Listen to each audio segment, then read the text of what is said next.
First on report. തലസ്ഥാനത്ത് അനധികൃതമായ massage കേന്ദ്രങ്ങൾ വ്യാപകമാകുന്നു. Corporation നടത്തിയ പരിശോധനയിൽ 17 അനധികൃത കേന്ദ്രങ്ങൾ കണ്ടെത്തി. ലൈസൻസ് ഇല്ലാതെ പ്രവർത്തിച്ച സ്ഥാപനങ്ങൾക്ക് നോട്ടീസ് നൽകി. സ്പാ മസാജ് സെന്ററുകൾക്ക് ലൈസൻസ് നൽകുന്നതിൽ നിയന്ത്രണം ഏർപ്പെടുത്തും. 130-ലധികം സ്പാ മസാജ് കേന്ദ്രങ്ങളാണ് കോർപ്പറേഷൻ പരിധിയിൽ തന്നെയുള്ളത്. MG പ്രതീഷ് ഉണ്ട് കൂടുതൽ വിവരങ്ങളുമായി. MG Pratheesh, good morning. MG Pratheesh, Thiruvalla സ്പായിലെ സ്പാമുമായി ബന്ധപ്പെട്ടാണ് ഇപ്പോൾ തലസ്ഥാനത്ത് സ്പാ കേന്ദ്രങ്ങൾക്ക് നേരെ കോർപ്പറേഷൻ പിടിമുറുക്കിയിരിക്കുന്നത്. ഒരു സ്പാ കേന്ദ്രം അടപ്പിക്കുന്നത് നമ്മൾ ലൈവായിട്ട് കൊടുത്തു.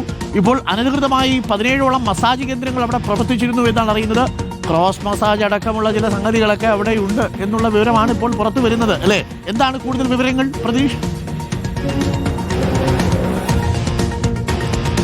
Arunkumar, good morning. നിബന്ധനകളെല്ലാം തന്നെ കാറ്റിൽ പറത്തിക്കൊണ്ടാണ് പലയിടങ്ങളിലും ഈ സ്പാ കേന്ദ്രങ്ങളും മസാജ് സെന്ററുകളും പ്രവർത്തിക്കുന്നത്. തിരുവല്ല സംഭവത്തിന്റെ പശ്ചാത്തലത്തിലായിരുന്നു തിരുവനന്തപുരത്തും വ്യാപകമായ പരിശോധന നടത്തിയത്. ഇതിൽ 130ഓളം സ്ഥാപനങ്ങളിലാണ് തിരുവനന്തപുരം കോർപ്പറേഷനിലെ ഉദ്യോഗസ്ഥർ പരിശോധന നടത്തിയത്. അതിൽ 17 സ്ഥാപനങ്ങൾ പ്രവർത്തിക്കുന്നത് അനധികൃതമായാണ് എന്നതാണ് കണ്ടെത്തിയിട്ടുള്ളത്. ഈ സ്ഥാപനങ്ങൾക്ക് മതിയായ രേഖകളോ ലൈസൻസുകളോ ഇല്ല എന്ന് ഉദ്യോഗസ്ഥർ കണ്ടെത്തിയിട്ടുണ്ട്. ആ സ്ഥാപനങ്ങൾക്കാണ് നിലവിൽ നോട്ടീസ് നൽകിയിരിക്കുന്നത്. ഒപ്പം ഇതുമായി ബന്ധപ്പെട്ട അനുമതി നൽകുന്ന കാര്യങ്ങളിലടക്കം കൂടുതൽ നിയന്ത്രണങ്ങൾ കൊണ്ടുവരാനാണ് ഇപ്പോൾ കോർപ്പറേഷൻ ആലോചിക്കുന്നത്.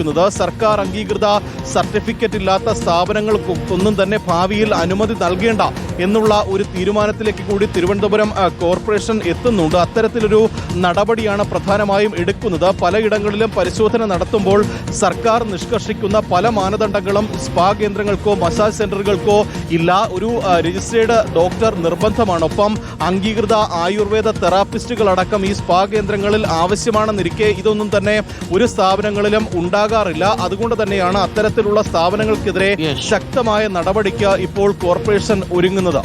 അരുൺകുമാർ.